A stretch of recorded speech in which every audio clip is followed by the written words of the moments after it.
तो hi friends, आशा कर रहा हूँ कि आपका जो आज का जो एग्ज़ाम था केजीएम का एग्ज़ाम बहुत अच्छा रहा होगा। भगवान का दुआ से आपको भी जल्दी जल्दी सेंट्रल गवर्नमेंट जॉब मिल जाए, मैं इसलिए प्रार्थना कर रहा हूँ। और आपको यही सजेशन दूंगा कि रेगुलरली ज़्यादा सेल्फ स्टडी कीजिए और जितना क्वेश्चन प्रैक्टिस करना है कर लीजिए, मैक्सिमम क्वेश्चन प्रैक्टिस कर लीजिए। और हमारा एक ही गोल है कि एम्स या स्टेट गवर्नमेंट जॉब जल्द मिले। ठीक है, बहुत सारा हमको प्रॉब्लम आ सकता है कि हमको टाइम नहीं मिलेगा, हमारे पास ड्यूटी है, ये सब कुछ छोड़ दीजिए, दिमाग से निकाल दीजिए। ये सब हम कंफर्ट जोन में हमको रख देता है, तो हमको आगे बढ़ने के लिए ये बाधक है। तो अभी क्या करना है हमको कि रेगुलरली क्वेश्चंस प्रैक्टिस करना है और कोचिंग में जहाँ भी जो पढ़ाई करते हैं उसको रेगुलरली फॉलो कीजिए। और मैक्सिमम ट्राई करो कि आपका मैक्सिमम टाइम कैसे पढ़ाई में ही जाए, सो दैट 6-7 महीने में आपको जॉब मिल जाएगा। और देखो धीरे धीरे बहुत सारा प्रॉब्लम होगा, क्योंकि अभी सब सारा almost all the AIIMS is filling the post vacant post very quickly. So और आगे भी बच्चे लोग बहुत ज़्यादा हो जाएंगे, तो कंपटीशन आगे बहुत बड़ा हो रहा है। तो इसलिए अनुरोध कर रहा हूँ कि अभी का टाइम को यूटिलाइज करो, क्योंकि अभी नहीं तो कब होगा। ठीक है, और कोशिश करने वालों को कभी हार नहीं होता है, ये पक्का बात है कि अगर कोशिश करेंगे तो definitely will get success, definitely. And don't compare, किसी से कंपेयर मत करो कि वो इतना पढ़ रहा है मैं इतना नहीं पढ़ पा रहा हूँ। नो, जितना पढ़ रहे हो तो अच्छे से पढ़ो। और बात है कि कुछ लोगों को एक अटेम्प्ट मिल गया है, नो प्रॉब्लम, हम 2 बार ट्राई करेंगे, 3 बार ट्राई करेंगे, 4 बार ट्राई करेंगे, कुछ प्रॉब्लम नहीं है। बट हमारा जो पढ़ाई में उसमें कमी नहीं होना चाहिए। ठीक है, तो अभी और देर नहीं करते, हम आगे बढ़ते हैं। A client with renal failure is prescribed a low potassium diet. Which food choice should be chosen? कौन सा फूड देना है? ये भी लो पोटेशियम डाइट वाला। ठीक है, अगर देखेंगे तो हमारा जो आंसर है यही होगा आंसर, क्योंकि जो राइसेंस है, राइसेंस मतलब जो ड्राई फ्रूट्स है लाइक किशमिश, इसमें मोर पोटेशियम है। बेक्ड पोटैटो, पोटैटो में ये भी इंक्रीज पोटेशियम, इसमें भी increase potassium. Beef broth also having increase potassium, meat वगैरह में ज़्यादा होता है पोटेशियम। तो हमको देना है क्या? Cup of rice.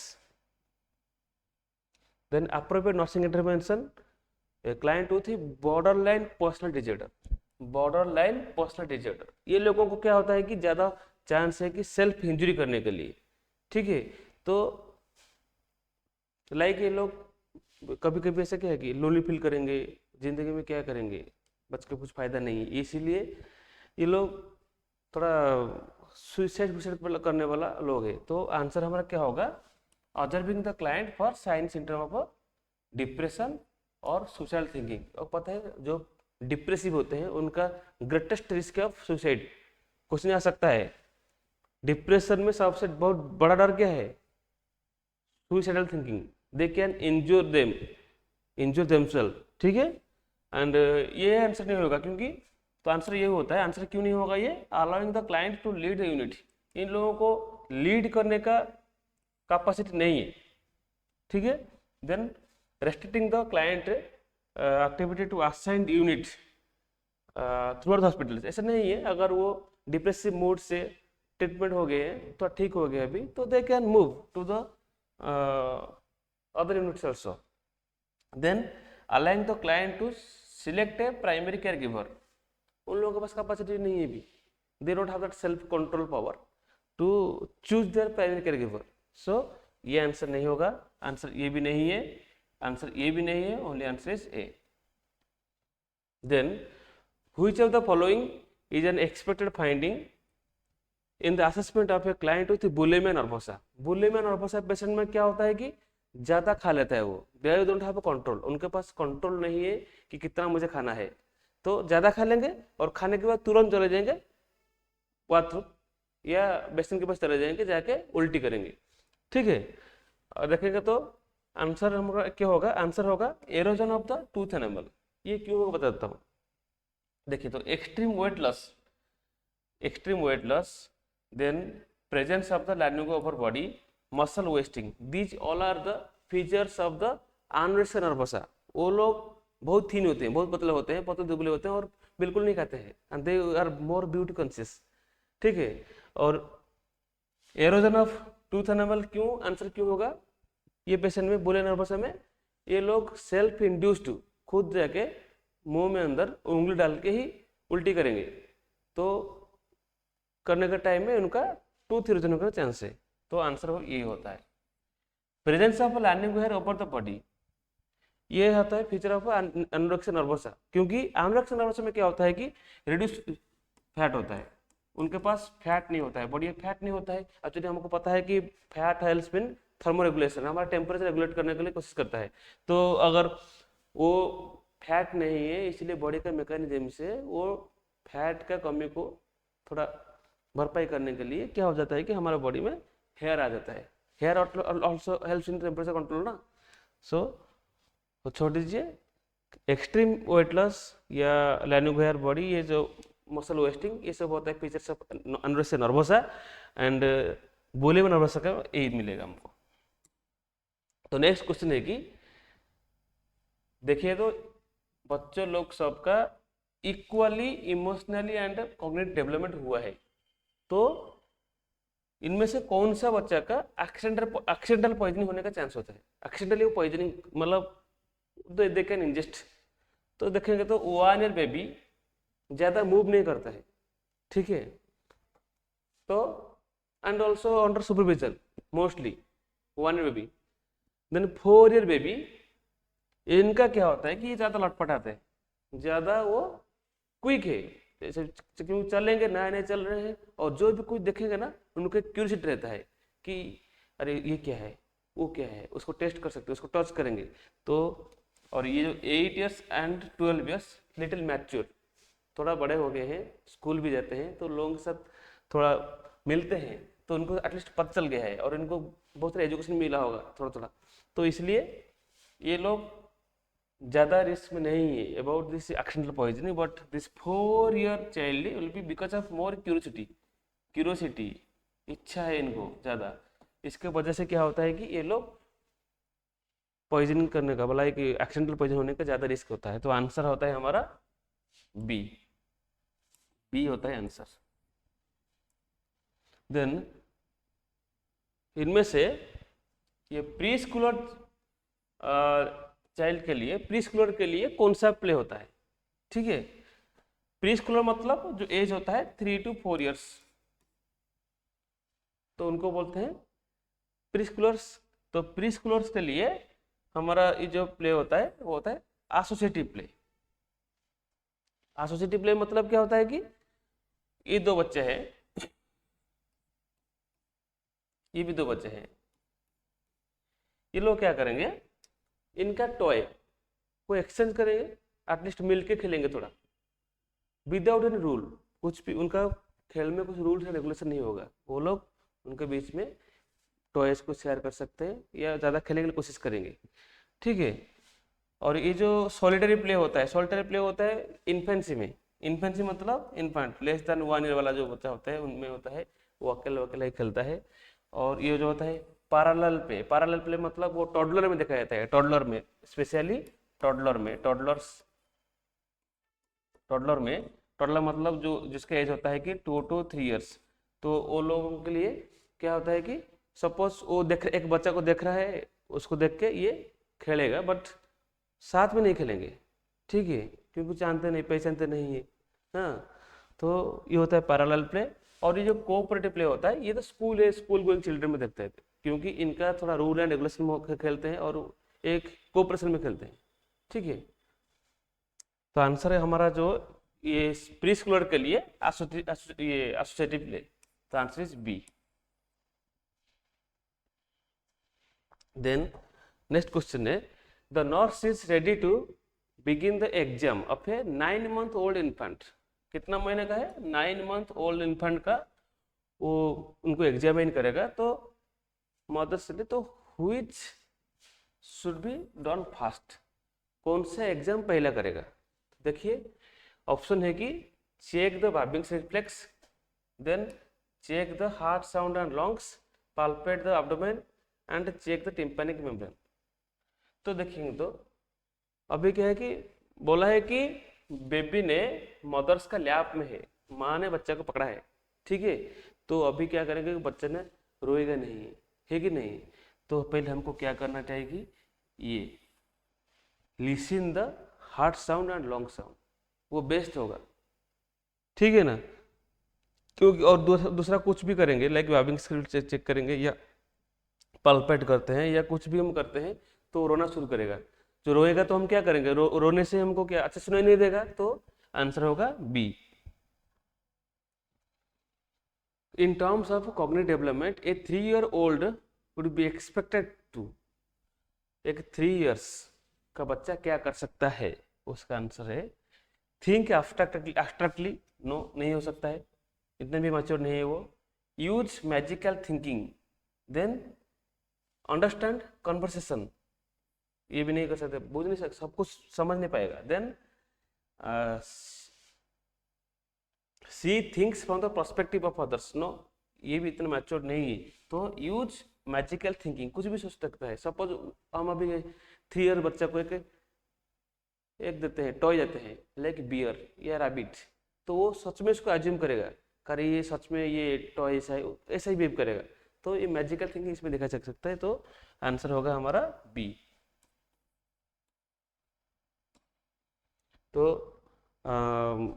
आज जो केजीएम का एग्जाम हुआ था, मुझे लग रहा है कि सब लोग अच्छे किए हैं क्योंकि क्वेश्चन बहुत इजी था। और जो क्वेश्चन इजी नहीं था, जो लोग पढ़ के गए हैं उनके लिए इजी था, और जो लोग नहीं पढ़ रहे हैं, जो नहीं पढ़ाई कर रहे हैं, बिल्कुल भी नहीं कर रहे, उनके लिए हमेशा हर एग्जाम डिफिकल्टी होगा। तो बहुत सारा स्टूडेंट्स भी हमारे इधर भुवनेश्वर से गए हैं, दूर में सेंटर पड़ा था, कुछ प्रॉब्लम नहीं है। क्योंकि हमको देखो, अभी जितना भी एग्जाम आ रहा है, सब एग्जाम को हमको अटेंड करना चाहिए। अगर पता नहीं ना कोई भी एग्जाम का पैटर्न क्या हो सकता है कि, और आप भी पढ़ाई कर रहे हो, और वही 100 क्वेश्चन ओनली जो एग्जाम में आता है वो आपका पूरा फ्यूचर को डिसाइड करता है। तो इसीलिए कोशिश करो कि हर एग्जाम दो। अगर अभी की जीवन का एग्जाम अच्छा रहा तो बहुत अच्छा है, अगर नहीं हुआ है तो कुछ मन दुख करने का कुछ रीज़न ही नहीं है, क्योंकि हमारे पास अभी भी टाइम है, ठीक है। और टाइम मतलब अभी जो हम करना है आज से ही शुरू करना है, कल शुरू करना है, परसों शुरू करना है, नेक्स्ट मंथ शुरू करना है, ये सब सोचोगे तो पढ़ाई नहीं होगा। और प्राइवेट में आपको पता है कि प्राइवेट में इतना कंपटीशन अभी हो रहा है कि जो लोग को पहले 2015 में या 2016 में जितना सैलरी मिल रहा था, अभी भी 2024 से हो जाएगा, अभी उतना सैलरी मिल रहा है। देखो मतलब अराउंड 10 years में भी सैलरी में कुछ भी इंक्रीज नहीं है, वही सैलरी मिलता है। आप पर देखेंगे तो पेट्रोल का रेट जो जितना था 2015 में जितना था, अभी देखो 110 के पास पहुंच गया है। तो उसके हिसाब से हमारा सैलरी भी इंक्रीज होना चाहिए। अब कितना दिन, आप देखो कितना दिन सोचोगे, कितना दिन के बाद ही आप जगोगे कि हाँ हमको पढ़ाई करना है करके। तो कोई भी जो एक्सक्यूज है, सेल्फ एक्सक्यूज, वो सब देना बंद करो, ठीक है ना। अगर हम आज से एटलीस्ट जो लोग जॉब कर रहे हैं उनको रिक्वेस्ट है कि कम से कम 3-4 घंटा पढ़ाई करें। और जो लोग जॉब करके अभी भी एहसास कर लिया है तो तुरंत जॉब छोड़ दो, क्योंकि जो बीएससी नर्सिंग किया होगा उनको तो बिल्कुल एक्सपीरियंस जरूरत नहीं होता है रोस्टेट के लिए या ट्रिपल एससी के लिए। तो प्लीज़ डेडिकेटेडली आपसे 10 से 12 घंटा पढ़ाई करोगे तो पक्का होगा, क्योंकि कोचिंग ही आपको नहीं करेगा, आपको फिर सेल्फ स्टडी का ज़रूरत है, ठीक है ना। तो क्वेश्चन के ऊपर आ जाते हैं। Which of the following describes the language development of A 2 year old। 2 साल का बच्चा का लैंग्वेज डेवलपमेंट हुआ है कि नहीं हुआ है कैसे पता चलेगा। Doesn't understand yes, doesn't understand yes और नो। लिखा है which of the following describes the language development of A 2 year old child. का क्या है लैंग्वेज डेवलपमेंट। तो देखो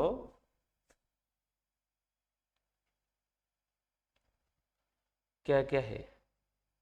Which of the following describes language development of a 2 year old child? Doesn't understand, yes or no? वो नहीं समझ रहे। Then understand the meaning of all words, ये तो नहीं है। 2 साल का बच्चा नहीं समझ सकता है। Can combine 3 or 4 words, okay? Repeatedly ask why, ये भी नहीं पूछेगा, ठीक है। And doesn't understand yes or no, वो नहीं है। वो ये सर नो पूछ सकता है, उसको बोलेंगे कि खाया है, हाँ या नहीं, हाँ या नहीं बोल सकता है वो, ठीक है ना। तो नॉर्मली अगर ये लिखेगा, इधर ऑप्शन होता है ये अंडरस्टैंड यस और नो, तो ये ऑप्शन करेक्ट हो जाता, ठीक है। बट ये इसमें से ये कर सकता है कि कैन कंबाइन 3 और 4 वर्ड्स, 2 साल का बच्चा वो करने के लिए शुरू करता है, ठीक है। लाइक छोटा छोटा वर्ड कुछ भी, तो वो कंबाइन करना शुरू करता है ये एज में। तो आंसर हमारा होता है सी। तो ये सब जब डेवलपमेंटल थ्योरी पढ़ते हैं, साइकोसोशल डेवलपमेंट थ्योरी, ये सब में आपको मिलेगा। Then a client who has been received, okay, urokinase receive कर रहा है फॉर डीबीटी। डीबीटी के लिए हम उनको क्या दे रहे हैं, यूरोकाइनेज। तो हम देखा कि डार्क ब्राउन यूरिन, ठीक है। तो हमको क्या करना चाहिए तुरंत, dark brown urine suggest bleeding, okay. और हमारा जो यूरोकाइनेज है, urokinase, streptokinase, these are what agent, they are normally for breaking the clot, okay. ये टिश्यू प्लाज्मोनेजेन एक्टिवेटर होते हैं। इसमें से क्या होता है कि ब्लीडिंग टेंडेंसी ज़्यादा होता है और हमारा ये जो क्लॉट होता है, डीबीटी में जो क्लॉट होता है उसको ब्रेक करता है, ठीक है। Specially urokinase also can be used in stroke also immediately. तो इसके लिए हमको क्या करना है, लिखा है कि प्रिपेयर एन इंजेक्शन विटामिन के। विटामिन के क्यों देना है, हाँ विटामिन के देना है, बट ये किस में नहीं देना है, क्योंकि विटामिन के इज एंटीडोट फॉर और ओरल जो एंटीकोगुलेंट लाइक वारफारिन, कोमोडिन, उसके लिए विटामिन के होता है, बट इसके लिए नहीं है। Then irrigate the urinary bladder, ये भी जरूरी नहीं है, क्यों, ऑलरेडी हमको ब्लीडिंग तो उसमें से बंद नहीं होगा ना इरिगेट करने से, तो ये आंसर भी नहीं होगा, ये नहीं है, ये भी नहीं है। Offer the client additional oral food, that also will not prevent bleeding, तो ये भी नहीं करना है। Withhold the medication and notify the physician, ये हम कर सकते हैं, क्योंकि ये आंसर यहाँ क्या होगा, डी होगा आंसर। क्यों चाहिए, ये मेडिसिन से ही ज़्यादा ब्लीडिंग होता है, तो मेडिसिन बंद करेंगे और नोटिफाई फिजिशियन करेंगे। और बात हो सकता है कि इसके लिए एंटीडोट क्या होता है, क्वेश्चन कोई पूछ सकता है, what are the antidote, in this case we can use plasma, FFP, FFP we can give, okay. Otherwise tranexamic acid और कैप्रियोपोइक एसिड, तो ट्रानेक्सामिक एसिड वगैरह या एफएफपी वगैरह देंगे उसमें, ठीक है ना, अगर यूरोकाइनेज का ओवरडोज हो गया है तो। Which of the following can occur with frequent use of calcium based antacids. Calcium based antacid में क्या होता है, देखो ये जो डायरिया वगैरह होता है, डायरिया, गैस्ट्रिक एम्पटिंग, ये जो चीज होता है, ये सब दूसरा एल्युमिनियम या मैग्नीशियम वाला में होता है, एंटासिड में होता है। एंड कॉन्स्टिपेशन, ये हमारा calcium based, like calcium carbonic acid वगैरह जो हम एंटासिड्स यूज करते हैं, उसमें से ये कॉन्स्टिपेशन या ब्लोटिंग या ये सब होता है, फ्लैटुलेंस ये होगा, तो ये कॉन्स्टिपेशन हमारा होता है ये कैल्शियम बेस्ड एंटासिड से। देन देखेंगे which statement made by the student nurse indicates the need for further teaching. उसका मतलब है कि हमारा जो स्टूडेंट नर्स है वो गलत बोल रहा है, तो क्या है इसमें answer, I will administer medication 1 to 2 inch. हमारा ये जो हेपारिन होता है, स्पेशली ये हेपारिन मतलब ये एनोक्सापिन के बारे में बोला है, इस चीज ये अम्बिलिकस है, यहाँ से 2 इंच साइड में छोड़ के ये ऊपर नीचे छोड़ के हम कहाँ भी हमारे जहाँ जहाँ फैट है वो हम दे सकते हैं, ठीक है ना। तो ये तो करेक्ट है, ये सही बोल रहा है। Then I will not massage the injection site, ये भी नहीं करना है जो हेपारिन दे रहे हैं, तो ये भी सही आंसर है। I will check the PTT और APTT before admitting the heparin, ये भी सही है, ये करना है। I will need to gently aspirate when I give the heparin, ये नहीं करना है, एस्पिरेट नहीं करना चाहिए। जब आप दे रहे हैं हेपारिन दे रहे हैं, that means you are using subcutaneous, क्या यूज कर रहे हैं, सबक्यूटेनस, ओके। तो सबक्यूटेनियस जब यूज करें तो आपका एस्पिरेट जरूरी नहीं है, आपको एस्पिरेट करना है कभी जब कोई भी इंजेक्शन दे रहे हैं, आईएम दे रहे हैं, आईएम के देने के टाइम आपको एस्पिरेट करना चाहिए, बैक यूज करना चाहिए, सो दैट हम देखेंगे कि वेन में नहीं जा रहा है, तो ठीक है ना। तो ये सबक्यूटेनियस के लिए अप्लाई नहीं होता है। तो ये बहुत इजी क्वेश्चन था। तो आंसर हमारा क्या होता है यहाँ D, answer is D. To correctly assess the oxygen saturation level, pulse oximeter should not be placed on what? ये बहुत इजी क्वेश्चन है। फिंगर में तो करना ही ये करना है, ईयर लोब में तो कर सकते हैं, नोज में कर सकते हैं, but extremities with non invasive BP, suppose हम बीपी कप लगा दिया है तो इधर नहीं करना है। तो आंसर है सी। अगर हम करेंगे तो क्या होता है कि ये इंटरमिटेंटली प्रेस करेगा, सो दैट हमारा जो ब्लड ये सप्लाई में प्रॉब्लम होगा। तो आपका जो ये आर्टेरियल ऑक्सीजन सैचुरेशन जब वो कंप्रेस करेगा बीपी कप तो कम हो जाएगा, वो फॉल्स नेगेटिव वैल्यू दिखाएगा हमको। तो इसलिए हमको क्या करना है कि ये फिंगर्स दूसरा फिंगर्स में लगाना है जो हैंड में नहीं होगा, और ईयर लोब या नोज में कहाँ भी लगा सकते हैं। While carrying an adult patient with hypertension, patient को क्या है हाइपरटेंशन है, एंड फॉलोइंग बीपी कितना है 140/40, 140/40 बीपी है। इधर इसमें पता चलता है कि हमारा जो पल्स प्रेशर अराउंड 100 है। पल्स प्रेशर अराउंड 100 मतलब क्या होता है कि this is widened pulse pressure, widened pulse pressure.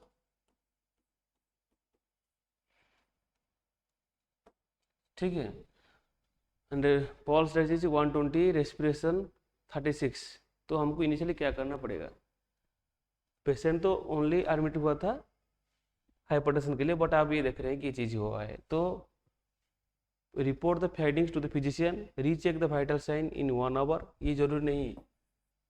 Then ask the patient if is in pain, ये भी हमको जरूरी नहीं है। Then compare the current vital sign with the admission, ये भी जरूरी नहीं है हमको, ठीक है।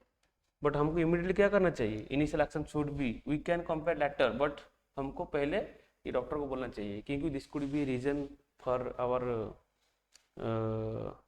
aortic regurgitation, like aortic regurgitation, aortic sclerosis और aortic regurgitation और एनी valvular disease में कुछ हो सकता है, ठीक है। तो और इंट्राक्रैनियल हमारा सपोज प्रेशर बढ़ रहा है, इंट्राक्रैनियल प्रेशर बढ़ रहा है, तभी हमको भी इंट्राक्रैनियल प्रेशर ज़्यादा बढ़ने से भी हो सकता है, तो इसलिए हमको डॉक्टर को तुरंत बोलना चाहिए।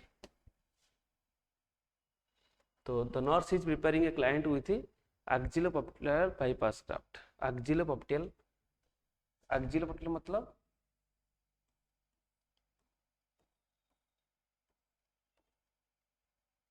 मान लीजिए ये एक्जिला होता है और यहाँ पॉप्टियल है। यहाँ हम अब क्या करते हैं, देखिए ग्राफ्ट किया है, ठीक है। तो इनमें उनको हम क्या बोलेंगे कि क्या नहीं करना है करके, ताकि ग्राफ्ट सही रहेगा। तो इसलिए हमको क्या बोलना चाहिए, हमको क्या टीचिंग देना चाहिए, यूजिंग ए रिक्लाइनर चेयर, ये हमको करना है। Using a recliner to rest, वो सही है। रेस्टिंग इन सुपाइन पोजिशन, ये भी सही है। Sitting in a straight chair, then sleeping in right Sims position, ये ऑल्सो सही है। इसमें कुछ प्रॉब्लम नहीं है, क्योंकि हमारा जो ग्राफ्ट है उसमें अफेक्टेड नहीं होगा। But sitting in straight chair, इसमें क्या होगा कि ग्राफ्ट ऑक्लूड हो जाएगा, तो ग्राफ्ट खराब हो सकता है। इसलिए हम पेशेंट को एडवाइस करना चाहिए कि कभी स्ट्रेट चेयर में, सिटिंग चेयर में नहीं बैठना है और टाइट क्लॉथ नहीं पहनना है, ठीक है, ताकि हमारा जो फीमोरल साइड में जो ग्राफ्ट है वो सही रहेगा, ठीक है। तो दोस्तों आपको सबको रिक्वेस्ट है कि प्लीज़ सब्सक्राइब करो और इस आपका जो फ्रेंड्स है उनको शेयर करो।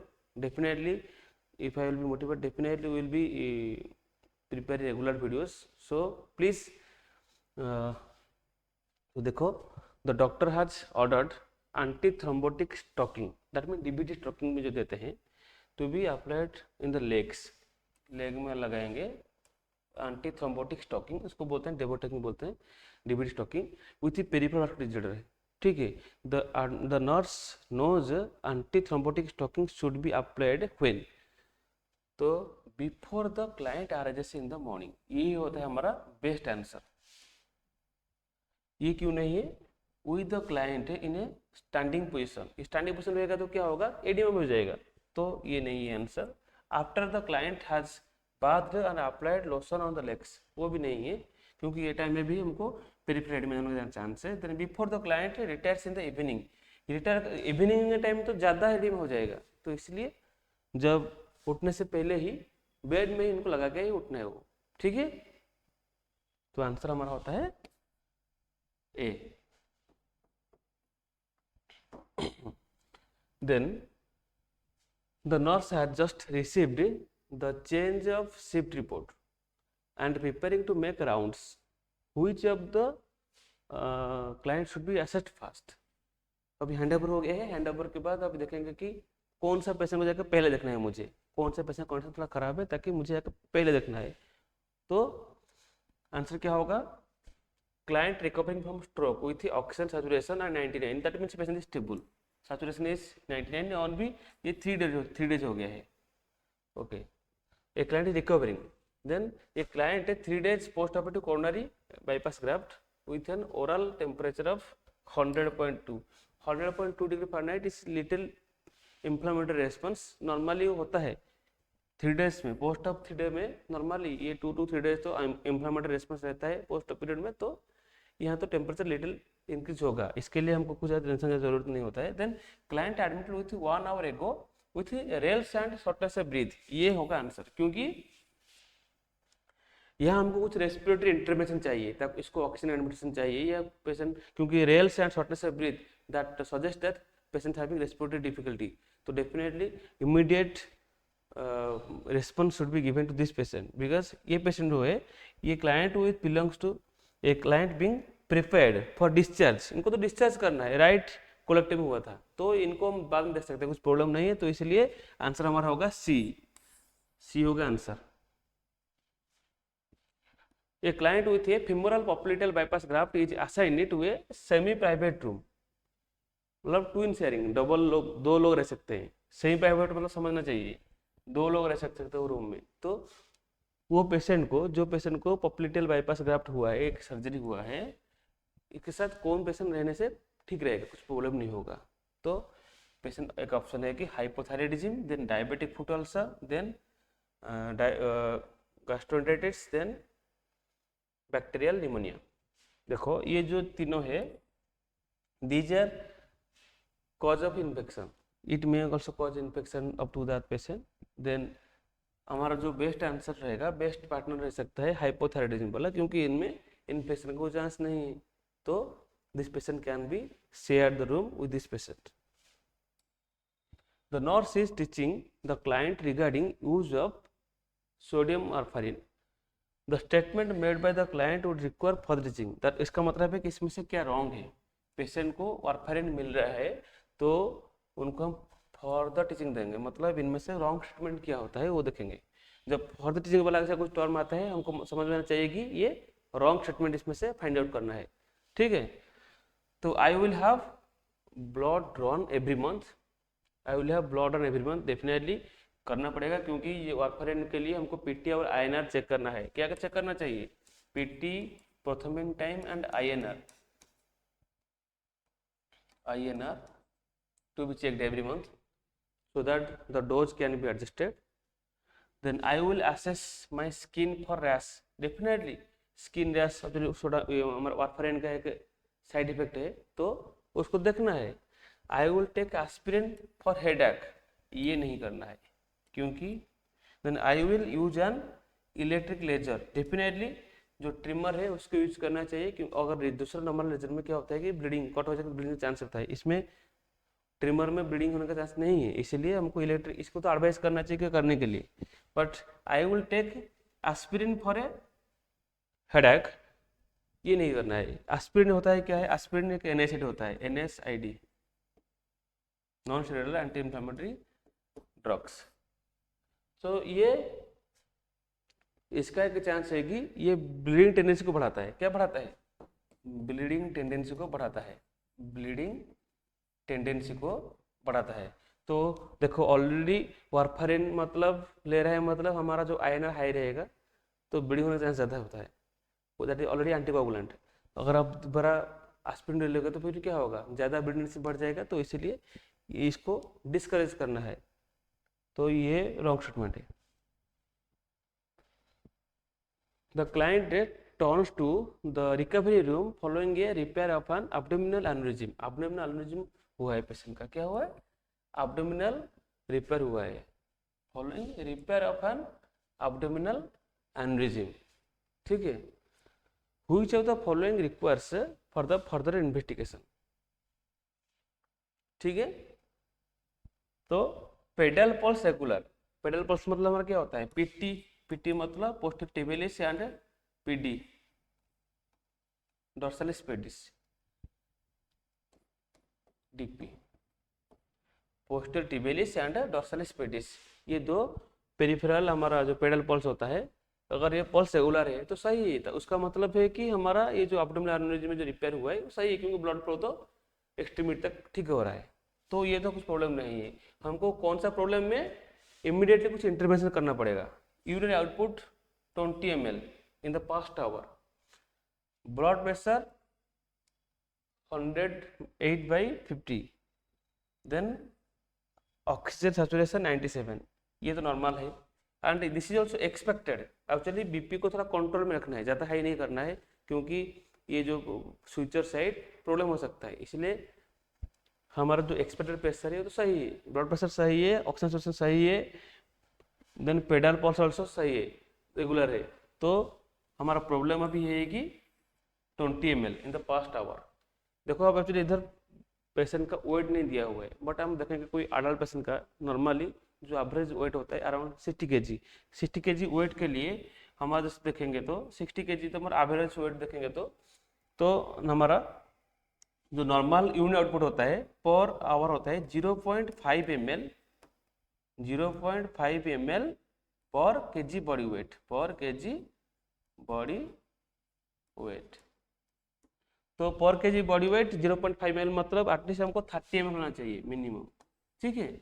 तो यहाँ 20 ml है, तो डेफिनेटली यूनिट आउटपुट कम हुआ है। उसका मतलब ये हो सकता है कि हम जो सर्जरी किया हुआ है उसके वजह से हमारा रेनल आर्टरी को ब्लड सप्लाई कम हो सकता है, इसके वजह से रेनल हमारा जो किडनी AKI हो सकता है। क्या हो सकता है? It can be a alarming sign of AKI, acute kidney injury. So definitely we have to take ये इमीडिएट इंटरवेंशन। ठीक है। तो answer would be B. The nurse is doing bowel and bladder training of the client with paraplegia. Paraplegia हुआ है patient को, paraplegia patient को हम bowl bladder training दे रहे हैं। Which of the following is not a factor for the nurse to consider. इसमें से हमको कौन सा फैक्टर कंसिडर करना जरूरी नहीं है। ठीक है। डाइट तो चाहिए, क्योंकि डाइट के ऊपर डिपेंड करता है हमारा ये bowel habits, then mobility, fluid intake, ये हर चीज़ मैटर करता है। बट ये सेक्सुअल डिस्फंक्शन को हमको नहीं देखना है, क्योंकि हमारा फर्स्ट प्रायोरिटी होता है बाउल एंड ब्लैडर। तो ये फ्लूइड इनटेक मैटर करता है, मोबिलिटी मैटर करता है। सपोज पेशेंट को हमको देना पड़ेगा यूरिन पर देना पड़ेगा, बेड पेन देना पड़ेगा, पेशेंट मूव कर सकते नहीं कर सकते, पेशेंट का मोबिलिटी हो पा रहा है नहीं हो पा रहा है, इसलिए हमको ये सब चीज़ देखना है जब हम रिटर्निंग कर रहे हैं तब। तो these are correct thing and the answer is D, लिखा था आंसर डी। ठीक है। तो which of the following statement is correct when measuring the client for crutches. हमारे क्रचेस मेजर कर रहे हैं ना, क्रचेस, तो क्रचेस मेजर करने के टाइम में हमको क्या चीज़ सही दिखना है। ठीक है। ये distance of 5 fingers should exist between the top of the crutch and the axilla। 5 fingers थोड़ा ज़्यादा हो गया है। ठीक है। तो ये आंसर नहीं होगा। The nurse should measure the 3 inches between the crutch and axilla, so it is correct, 3 inch is correct। The client's elbow should be flexed at 10 angle, no 10 angle, 10 degree angle में flex नहीं करना है, at least 35 degree में angle flex करना है, ठीक है। तो ये भी रॉन्ग आंसर है। The crutches should be extended 8 to 10 inch from the side of the foot. Side of the foot से, सपोज ये फुट है, ये फुट है, ओके, और ये क्रच रखा है, और ये जो गैप होता है ये एटलीस्ट 6 इंच का होना चाहिए, 6 इंच का होना चाहिए। और यहाँ हमारा जो ऑप्शन दिया है 8 to 10 इंच, सो ये रॉन्ग होता है। तो हमारा आंसर बी होगा। क्रॉच एंड जो एक्सिला का बीच में जो गैप है वो 3 इंच के अंदर होना चाहिए, ठीक है। मोस्टली वो क्वेश्चन पूछा था, लास्ट टाइम पूछा था, तो थोड़ा अच्छा देखो इसको। Then the nurse is caring for a client following cerebral vascular accident. The nurse is caring for a client with CVA. Which portion of the brain is responsible for changes in the client's vision? Client vision के लिए कौन सा portion of the, ये बहुत easy question है, ठीक है। Temporal lobe हमारा क्या करता है? टेम्पोरल लोब स्मेल, हियरिंग के लिए रिस्पॉन्सिबल होता है। फ्रंटल लोब बिहेवियर के लिए, जजमेंट के लिए, बिहेवियर। ऑसिपिटल लोब विजन के लिए। पेरिएटल लोब हमारा जो कॉग्निशन, कॉग्निटिव पावर, जो थिंकिंग वगैरह ये सब चीज़ है, जो मैच्योर्ड एक्टिविटीज है उसके लिए। तो हमारा आंसर होगा occipital lobe. Occipital lobe is responsible for vision. A client with A haemorrhagic stroke, patient को क्या हुआ है? हेमोरेजिक स्ट्रोक हुआ है। Has attempted has a temperature of 103 degree Fahrenheit. Okay, haemorrhagic stroke हुआ है मतलब ब्लीडिंग होके हमारा सीवी हुआ है। एंड एफर्ट टू रिड्यूस, हम बहुत सारे एफर्ट्स दे दिया टेम्परेचर कम करने के लिए। 103 मतलब ये हाइपरपैरेक्सिया है, but the most likely explanation for the elevated temperature क्या हो सकता है? कौन सा पार्ट डैमेज हुआ होगा तो हो सकता है? Definitely hypothalamus.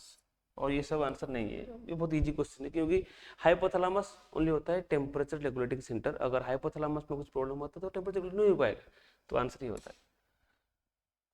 Then a client is admitted to the hospital in chronic renal failure. Patient को क्या हुआ है? CRF, क्रॉनिक रेनल फेल्यूर है पेशेंट को।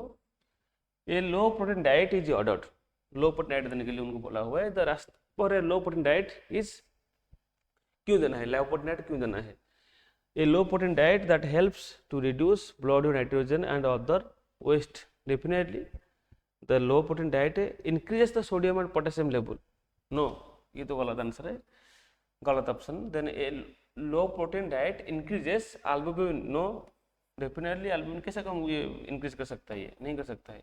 ये low protein diet increases the calcium and phosphorus level, ये भी नहीं है। तो आंसर हमारा यही सही है, क्योंकि एक्चुअली जो प्रोटीन है, प्रोटीन से ही हमारे जो नाइट्रोजनस वेस्ट वगैरह निकलता है, जो यूरिया है या एमिनो एसिड्स है, these are the end product of the protein. तो इसीलिए अगर ऑलरेडी CRA पेशेंट है, ऑलरेडी उसका बढ़ा हुआ है वैल्यू यूरिया क्रिएटिनिन का, तो इसीलिए हम उनको लो प्रोटीन डाइट थोड़ा देते हैं। Then the nurse has an order for the administration of intravenous heparin. क्या देना है हमको? इंट्रावेनस हेपारिन देना है। The medication should be administered using a what? Metered chamber, then infusion controller, intravenous filter, then 3-way stopcock. 3-way stopcock will not help us. Intravenous filter also not required because it doesn't contain any emulsional type things like some medications are there, they require filter, क्योंकि उसमें से बहुत सारा कुछ sediments चला जाएगा तो फिर पेशेंट को प्रॉब्लम हो सकता है, या कॉजेस एम्बोलिज्म एंड ऑल। तो जरूरी नहीं है इधर इंट्रावेनस फिल्टर या 3-way भी जरूरी नहीं है। हमारा infusion controller this is required, क्योंकि इसमें थोड़ा स्लो हो जाएगा, बट इसमें क्या होगा कि ये कंट्रोल करके देगा। लाइक हमारा जो सिरिंज पंप होता है, सिरिंज पंप या और इन्फ्यूजन पंप, इसमें क्या होता है, हमको ये कंट्रोल, लाइक सपोज हम सेट कर सकते हैं कि कितना, सपोज हम देंगे हेपारिन, सपोज डाइल्यूट करके कुछ कुछ मतलब around suppose 5000 unit we have diluted in 50 ml, then as per doctor's order we have to give suppose 2 ml per hour, 2 ml per hour, so that क्या होगा कि ये जो infusion pump series pump control में तो force में भी देंगे, सो दैट हमको जो डिजायर डोज है वो पेशेंट को वो टाइम में पहुंचेगा। ठीक है, तो आंसर हमारा बी होगा आंसर। बहुत क्वेश्चन इजी था question. Then when assessing a client, ये सबसे इंपॉर्टेंट क्वेश्चन है और ये क्वेश्चन पूछा गया था नर्सेट में, तो अच्छा से देख लो। When assessing a client's blood pressure the nurse should use which size, like हमारा जो कप साइज, कप का साइज कैसा होना चाहिए। ठीक है, तो कप का साइज एटलीस्ट 40% होना चाहिए, ये वाला आंसर होना चाहिए। किसका 40% होना चाहिए? हमारा जो मिड आर्म सर्कमफेरेंस होता है स्पेशली उसका 40%। सपोज हमारा जितना होगा मिड आर्म का सर्कमफेरेंस उसका 40% होना चाहिए हमारा क्या, जो length of that, sorry width of that, जो विड्थ होता है ना, विड्थ। सपोज हम बीपी कप यूज कर रहे हैं, suppose we are using this BP cup लगाया ना, तो ये जो होता है इसका विड्थ होता है, तो ये विड्थ होना चाहिए कितना, 40% होना चाहिए। जो सर्कमफेरेंस है उसका 40% होना चाहिए। अगर हम बोलेंगे इसमें जो होता है ब्लैडर होता है, bladder inside the BP cup होता है, उसका लेंथ कितना होना चाहिए, दैट शुड बी 80 to 80 से 100% of mid upper arm circumference. ठीक है, जहां लगाते हैं उसका 80 to 100% होना चाहिए ब्लैडर का लेंथ, एंड जो width of the cup should be 40%। ठीक है, क्योंकि आपको अगर ज़्यादा विड्थ लेंगे या ज़्यादा छोटा लेंगे तो आपको ये फॉल्सली हाई या फॉल्सली लो बीपी दिखाएगा। Which diet would the nurse expect to see ordered for a patient with nephrotic syndrome? Nephrotic syndrome के लिए कौन सा डाइट हमको एडवाइस होना चाहिए? ये low carbohydrate and potassium, no. Low carbohydrate क्यों देना है? Then moderate protein, low calcium, increase potassium. देखो लो कैल्शियम तो नहीं, ये रॉन्ग है। इंक्रीज पोटेशियम नहीं देना चाहिए क्योंकि ऑलरेडी उनका पोटेशियम लेवल आगे रहता है। देन ये होता है कि लो कार्बोहाइड्रेट, ये भी नहीं है। लो कार्बोहाइड्रेट क्यों देना है? तो फिर एनर्जी कहाँ से मिलेगा पेशेंट को? तो ये मॉडरेट प्रोटीन हम दे सकते हैं क्योंकि आज किडनी का जो फंक्शन है कम हो गया है, तो वो नाइट्रोजनस वेस्ट को ज़्यादा निकल नहीं पा रहा है, तो इसीलिए हमको थोड़ा प्रोटीन कम देना है, तो इसीलिए मॉडरेट प्रोटीन भी देना चाहिए। तो आंसर हमारा होगा बी, इधर यह होना चाहिए B. This is the last question. A client with an abdominal aortic aneurysm is admitted to the preparation, okay, क्या हुआ है यहाँ? abdominal aortic aneurysm है पेशेंट को, एंड अभी प्रिय पेशेंट है क्योंकि सर्जिकली वेट कर रहे हैं। Which finding should be reported to doctor? Doctor को कौन सा हमको रिपोर्ट करना चाहिए? ये कौन सा रिपोर्ट करना चाहिए हमको? WBC काउंट 40,000 है, नॉर्मल WBC काउंट होता है 4,000 to 12,000, ये नॉर्मल है। 4,000 से 12,000 नॉर्मल होता है, तो 14,000 मतलब से ज़्यादा है। एंड कब बढ़ता है? कभी इन्फेक्शन, कुछ इन्फेक्शन हुआ होगा पेशेंट को, तो ये एक इन्फेक्शन मार्कर होता है। तो then auscultation of the abdominal bruit, ये जो है ये नॉर्मली पेशेंट को मिलता है। This normally finding of the abdominal aortic aneurysm में ही हमको मिलता है, या complaints of lower back pain, ये भी the clinical feature, it is expected, this two thing is expected to see in the patient with abdominal aortic aneurysm. तो ये हमको जरूर नहीं है डॉक्टर को बोलना। देन ये प्लेटलेट काउंट ऑफ 1.75 लाख, तो ये नॉर्मल होता है, ये ऑल्सो नॉर्मल है। तो हमको बोलना चाहिए क्योंकि पेशेंट को इन्फेक्शन का भी रिस्क है, या इन्फेक्शन हुआ होगा तो सर्जरी का तो फिर क्या होगा, कॉम्प्लिकेशन होगा। तो इसीलिए हमको ये जो TLC काउंट इंक्रीज हुआ है इसको हमको इन्फॉर्म करना चाहिए। तो आंसर हमारा होगा आंसर ए। तो ठीक है दोस्तों, तो आपको कोशिश करता हूँ कि थोड़ा ज़्यादा से ज़्यादा क्वेश्चन हम प्रैक्टिस करेंगे, और होगा तो अगर आप सजेस्ट करेंगे तो definitely we will be coming in regular interval in live, so that we can discuss more questions, and I can also clear your doubt in the spot. So till that, I request you, please, those who have not subscribed my channel, please subscribe करो और थोड़ा आपका friends को share करो. So thank you and all the best for the future aims.